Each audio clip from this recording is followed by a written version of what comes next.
ang isa pang ginintoang sandali sa makulay na career ng international Pinay sensation na si Charis Pempenko nang bigyan siya ng 2 standing ovation sa show niya sa Las Vegas kasama sina Josh Groban at Andrea Bocelli. Ang mga eksklusibong eksena sa pagpapatrol ni Mar Damaway. Sa kanyang pag-alis muli papuntang Las Vegas, walang inanunsyong show si Charis, pero yun pala'y isa siya sa mga tampok na bituin sa star-studded lineup ng mga singer sa Mandalay Hotel Las Vegas show ng batikang songwriter na si David Foster.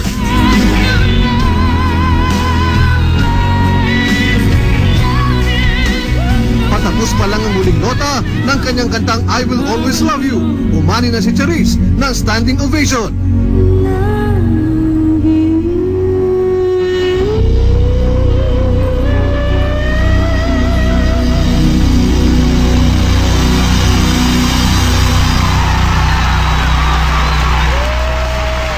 You know, Charis, you're already just known by your first name. Madonna, Cher, Celine, Charis, it just rolls. Para kay Charis, pagkakataon muli ito para ipakita ang galing ng mga Pinoy. May mga Pilipino po ba dito? Oh, is there any Filipinos here? Okay, I love you all. Lalo pang tumindi ang paghanga ng halos 10,000 manonood nang kantahin ni Charis ang pamoso na niyang bersyon ng And I Am Telling You.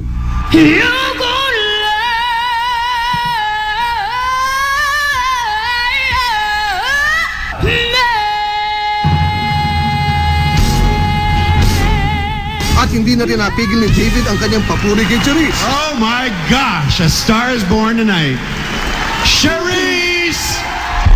Sa pagkakataong ito, halos kahani na ni Charis sina Andrea Bocelli, Josh Groban at iba pang headliners sa Las Vegas. Well, I had the great pleasure of being able to stand on the side of the stage when she was performing, and if she's got an instrument that you know, if she continues to develop it and take care of it, it's just one of the most beautiful voices I've heard in a long time. Basta parang nananaginip lang po ako. Kasi lalo na pag nakita ko yung program.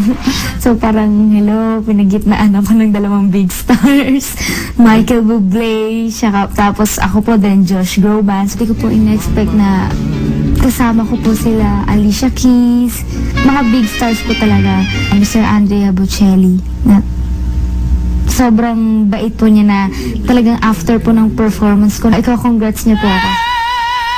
Patuloy pang gagawa ng kasaysayan si Charis. Pero para sa kanya, anumang klase ng kanyang performance, ito'y para na rin sa karangalan ng lahat ng mga Pinoy.